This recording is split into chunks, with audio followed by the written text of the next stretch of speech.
So he takes his friends and he tells them, "Listen, this is real. They're running these experiments.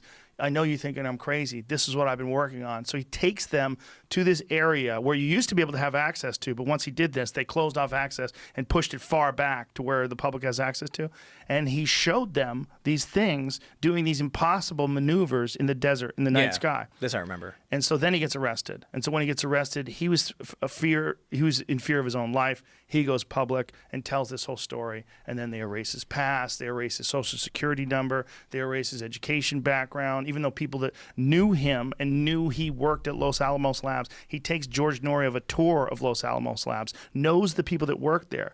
They all say hi to him. He takes them on a tour around the laboratory. Shows them around, shows them the devices they use for biometric security. And I think the one thing you can't ignore is that there was documentation that he did work at one of these places. Yes. And they later claimed he didn't. Yes. And like I think I was watching the thing on, maybe it was Netflix. I think like he promoted that, right? It was on Netflix.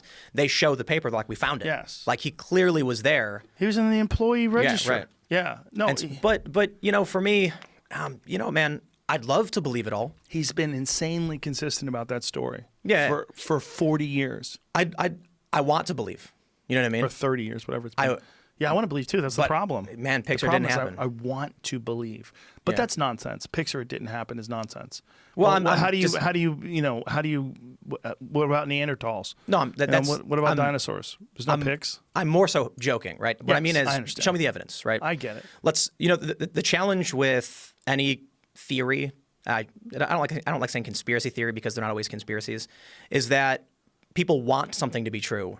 And so they end up looking for things to justify what they think it already is. Of course. Instead of starting with what you've got and trying to figure out where it goes from there. But when you start with what you've got a guy who was living in Vegas, was taking these flights out to Area S4, knows the place, knows it inside out, can describe it very accurately. Also worked at Los Alamos Labs, describes that very accurately. Right. Yeah, it proves he worked there. Yeah, but it also proves he's also a legitimate scientist. But what I mean, when you talk to the guy, he's a brilliant guy. He's not a nut. Right. But what? Are you saying aliens?